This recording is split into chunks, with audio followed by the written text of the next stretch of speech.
Far Cry Primal is a novel and ambitious iteration of the established Far Cry formula, an open-world experience with plenty of opportunity for engaging emergent gameplay moments, held together by an action-packed subversive plot and a unique setting to pique your interest. The alterations Primal makes to this structure are significant in both what remains and what has changed. Though these adjustments do just enough to keep Primal fresh, in doing so it lacks the focus, explosiveness, and much of the intrigue of its predecessors. Set in the year 10,000 BC, players are transported to Mesolithic Central Europe to take the role of the bereaved nomad Takar, who believes himself to be one of the last remaining members of the Wenja, a tribe that have been decimated by conflict with the barbarous cannibals to the north and the fanatical heathens to the south. Following the tragic and surprisingly poignant opening, Takar begins a desperate quest to reunite and unify his people and provide them with a permanent safe haven in the harsh land of Oros. Though Primal eschews the moniker of a first-person shooter, it is in all but name.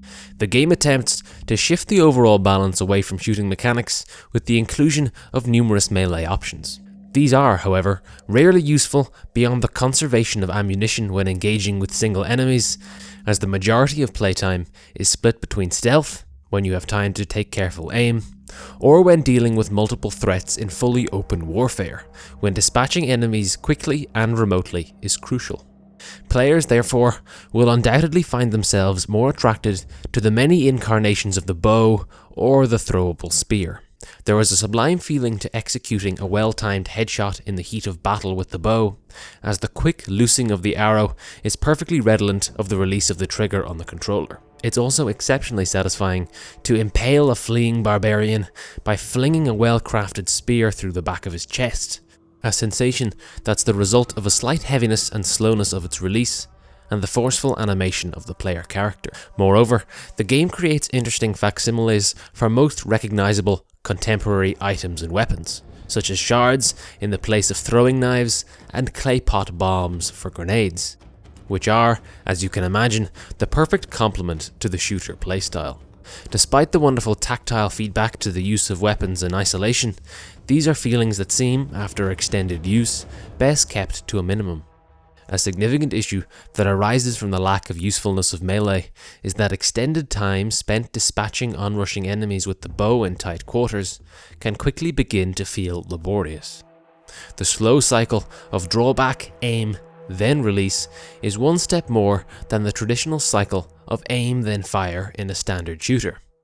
And though it may seem trivial, it is especially noticeable in sections spent dealing with wave after wave of enemy troops, when it becomes quite arduous. Recourse to using the spear is indeed possible, but due to the small carry limit and its rather steep crafting price, players will find themselves running around their environments, picking up spears, or desperately gathering resources to create more, something that's not at all enjoyable in the heat of battle. Of what else Primal borrows from its precursors, the interaction of combat with survival techniques remains crucial, but the two elements here are blended into a far more coherent and subtle overall system. Crafting is now no longer a discrete or short process, but a continuous cycle. It is necessitated not only by health or supplementary benefits in the form of combat boosts or wallet upgrades, but is also required in some cases for progress in the story, for the creation and upgrade of every form of weapon, healing your companion beasts, lighting bonfires, and perhaps most importantly, the many experience points gained by building the Wenja home is crucial for transformation into real, tangible survival skills. Players may occasionally be able to subsist on their daily rations at home, but as there are no vendors to purchase ammunition, no currency, and weapons have finite uses, constant recourse to gathering hardwood, flint, and reeds is essential for the well-prepared warrior. Players no longer explore out of curiosity, but more so for subsistence.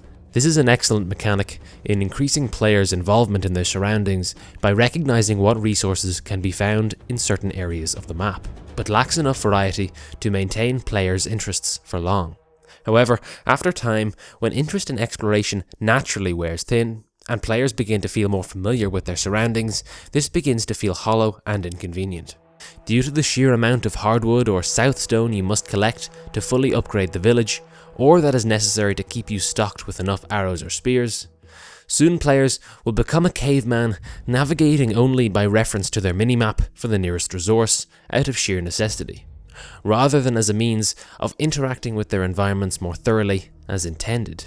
Moreover, the tiered system of upgrades creates a hidden cost, forcing players to fulfill certain requirements in the village before they can gain access to many new weapon types or upgrades. When considered in light of the numerous visual additions to the Wenja village, this seems like an attempt to convince the player that they've made a real impact in the world around them, and bestow a false sense of progress to obscure the banality of collecting a tremendous amount of the same resources. A sense of progress that should be granted by the completion of skill-based challenge, rather than the imposition of hidden requirements that attempt to manufacture difficulty. Nevertheless, there's more to consider in Far Cry Primal beyond crafting and exploration. In fact, there's a tremendous amount to do. Outposts, the crowning jewel of previous Far Cry installments, make their triumphant return in Primal, but not quite intact. Though there are some welcome and interesting aesthetic changes, such as outposts in caves or outposts built around cairns, there are generally fewer, as a large majority have been replaced by bonfires. These are similar in structure to outposts in that they must be infiltrated and conquered, and players are rewarded for stealthier approaches, but, due to their lesser manpower and smaller size, require less careful deliberation in stealth, and present far fewer high-octane moments for those who choose a louder approach. Forts, the vast, highly populated outposts, which were a significant addition to Far Cry 4, also return, and are generally just as enjoyable for the many options available to players to infiltrate and conquer. Unfortunately, in this instance, there are only two, and though their addition is welcome, their scarcity is slightly disappointing. Worth mentioning at this juncture is the addition of a cold weather mechanic that exists in the Northern Territory, in which players only have a limited amount of time in which they can endure the wintry depths before they must find a fire for warmth or they die of overexposure.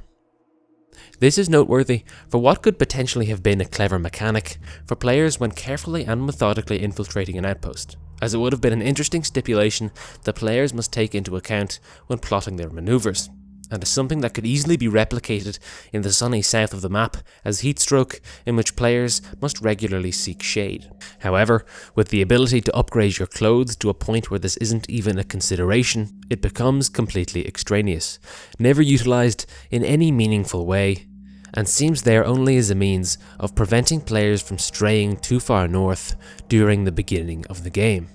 As mentioned, there are a phenomenal quantity of secondary and tertiary quests still remaining for players after mastering the outposts, and players' time will most likely be spent culling native populations of wild beasts or escorting tribesfolk to their new homes in reward for some well-deserved and needed experience points. And this is before players even begin to touch the main missions themselves. However, these main quests are far removed from the prowess of their predecessors, both in substance and in structure, though they are not without their rare bright spark. Most noteworthy is the lack of huge or memorable moments or set pieces. Similarly, there's a noticeable absence in the lack of a volatile and unhinged, yet totally engrossing foil to the player, the void of which is never truly filled by a character or force that adds intrigue and momentum to the plot. Players can no longer look forward to an inevitable confrontation that will, at the very least, be a major denouement or revelation, and in this way, the game suffers somewhat from the bifurcate tale it's attempting to tell. Though the occasional patented drug trip sequence does add a dash of variety to the rather formulaic set of quests, perhaps the most enjoyable missions are the two somewhat climactic clashes with our two hostile chieftains. One, in particular, containing a rather beautiful foreshadowing of your antagonist's demise, and is undoubtedly one of the high points of the game. Structurally, another major issue is the layout of the missions themselves. Players are burdened with locating and convincing certain skilled or peculiar Wenja to join their village, who in turn are a source of further quests. The problem with this approach is the lack of clarity granted to players, It becomes difficult to ascertain whose quest is essential and will culminate in the final showdown with a warring faction, and whose storyline should be seen as its own self-contained addendum to the main conflict. Simply put, it lacks a definite through line. This is most significant as it doesn't offer players the ability to choose how to go about juggling all the things to do in the game. No longer can players be sure that they can stealthily clear a few major outposts and then have recourse to a palate cleanser in the form of a big, loud, brazen main mission to keep them involved in the bigger tale that's being told, something that was extremely important to how people played the previous games. This is exacerbated by the fact that many of the missions for our townsfolk are odd tasks that pass quite regularly as glorified secondary quests. Perhaps the most enjoyable of them all is the Master Beast quest. These at least contain escalation, tracking the beast and constructing an image of what possible brute could have caused such wanton destruction, and a definite climax when it's finally revealed. That's not to say that there's nothing at all of narrative interest in Primal. Just like its predecessors, there's a juxtaposition of violence against beauty that's exceptionally intriguing. Whether it's the intense, graphic pain suffered by Selah, or the all-too-human emotion displayed by even the most cruel of villains. Moreover, it retains the near-mystical, pseudo-religious themes of the previous games that are fascinating, if absurd, to behold. The most noticeable and largest affront to most players, outside of the relative lack of coherent narrative, will most likely be the subtitles and language, and is one of Primal's most divisive elements. Primal, rather than using standard voice acting, incorporates a self-contained and fictional pseudo-language for the purposes of all the game's dialogue. This is an odd, if commendably creative decision that in many ways undermines the potential for what could have been quite an affecting emotional story. On a positive note, this decision gives venue for some of the more hilarious comic relief moments in the form of some overtly comedic pidgin English uttered by our main comic relief characters, that's buttressed by the usual mix of serious and absurd, of funny and disgusting, whether it's the many instances of gratuitous urination or overt brotherly violence. Though these moments are quite entertaining, as they don't fall into any larger picture, they shine only briefly amid a rather bland storyline. In relation to those skills that will help you survive during your admittedly lackluster journey, there are more than enough mechanical changes to take into account, not all of which, unfortunately, are for the best. There are some very welcome incremental improvements, such as the inclusion of more respawn points in the form of small camping spots, and an added clarity when it comes to grappling between points. These are worth mentioning, but are not in any way revolutionary. The largest addition to Far Cry Primal mechanically is without doubt its beast system, that allows players to tame and befriend many of the more ferocious predators in Oros, who can join you in stealth, combat, or even aid in traversal. Unfortunately, taming is a rather dull gameplay mechanic, beyond your increased interaction with the world around you in the occasional gasp of excitement when you spot a new, rare beast. The attempt at differentiating animals by their abilities is a clever and interesting idea, but is, in the long run, largely shallow. Though having the ability to befriend a cute yet savage beast is quite charming, players will likely find themselves faced by the rather binary choice between the strong one and the stealthy one. On a side note, the ability to use your owl to mark enemies is yet again another clever element, and the power to neutralize and pick off the remote enemies at an outpost is a welcome addition to your arsenal during the stealthy process of infiltration. However, the owl can be irritatingly unmaneuverable and doesn't grant the player a particularly good understanding of enemies' positions in the way the manual tagging of the camera did in previous Far Cry titles, nor does it have the convenience of shooting up a concoction to do the same job for you. Easily Primal's most impressive element is its world itself, and though players may not feel engaged by exploring it for the entire length of the main campaign, it is a truly immersive and beautiful canvas for your curiosity.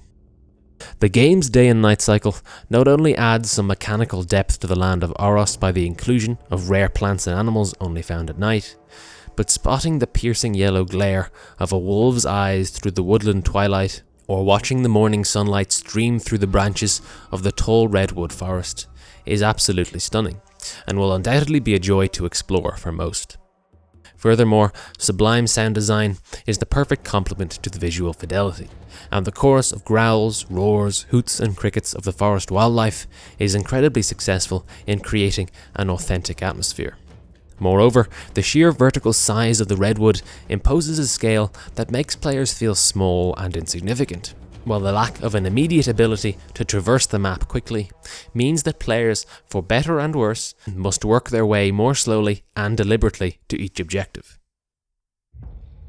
In the end, it's difficult to be too damning of Primal when taking into account the relatively brief but wonderful rush to explore provided in its initial stages by the sheer prowess of its world building, that, by virtue of novelty, can be truly absorbing. Nevertheless, apart from these initial thrills, there's little to keep you entertained beyond the strive for completion and the occasional exhilaration of a well-timed headshot. There's a difficult balance to find between authenticity and convenience when constructing systems, and a lot of the time, Primal gets this quite wrong.